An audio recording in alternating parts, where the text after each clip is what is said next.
No matter what model of Regal Vise you have, you can be assured of years of trouble-free use without a great deal of maintenance.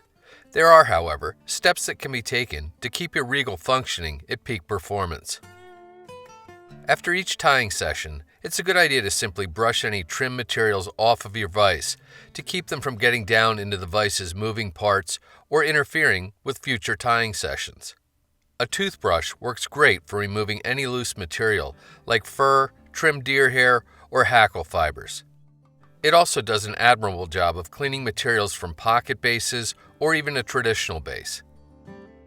If you feel that an excessive amount of material has dropped into the vise jaws, a small dental pick does a tremendous job. As an alternative, you can also use canned air to blow loose materials free.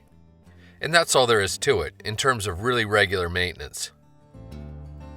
As far as long-term maintenance goes, we suggest doing it just a couple of times throughout the year, depending on how much you use your Regal and under what conditions. To start, it's a good idea to lay down an old rag or a towel to protect not only parts of the vise, but your work surface as well. The first step is to disassemble the vise's main components. In other words, remove the head from the vise stem or rotary assembly. Separate the stem from the base. And finally, remove any vise accessories. We recommend keeping tensioning knobs in place for the moment so they don't get mixed up. For each component, use canned air or a toothbrush to remove any loose materials. Open the vise jaws to get rid of anything stuck between them. Some parts obviously deserve more attention than others. The next step is to actually clean your vise. A paper towel, or even better, an old soft cloth can be used in conjunction with a mild solvent.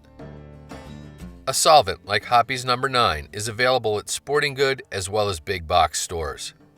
Just a few drops on the cloth and then a good wipe down of all components will clean away hand oils, little drops of head cement, and can add a bit of luster to the metal. It's even a good idea to remove the vise knobs to clean their fine threads, replacing each as you go.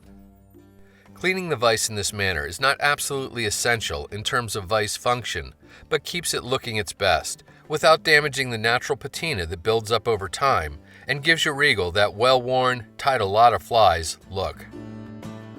After cleaning, it's a good idea to lubricate all the moving parts on your vise. A quality, light lubricant that can be easily directed to specific locations in small amounts is desirable. 3-in-1, Hoppy's, and Rem Oil all work exceptionally well. These two are available at sporting goods and big box stores, as well as your local hardware store. Start with all the knobs. A drop or two are all that's needed to keep the screw threads turning smoothly. Make sure to work the lubricant in thoroughly so it coats all threads. Vise stem swivels should also be given a drop to ensure the joint functions correctly. The cam on your Regal Vise head is probably the most deserving of a drop of oil, both on top and bottom, as it gets a real workout. With an excessively squeaky or sticky cam, another drop or two may be required as well, really working it in by using the cam to open and close the vise jaws. If you have a Regal Revolution, a drop of oil applied to the rotating center shaft won't hurt. There's no need to remove the sealed bearings during this type of maintenance. Use a paper towel or soft cloth to wipe away any excess oil.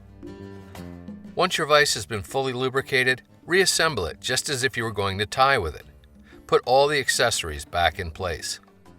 The final step is to apply a light coating of a product like WD-40 to both lubricate and protect your Regal. Give a gentle spritz to the base, the head, and the stem, then thoroughly wipe them down to remove any excess and make sure all vise parts have a thin coating.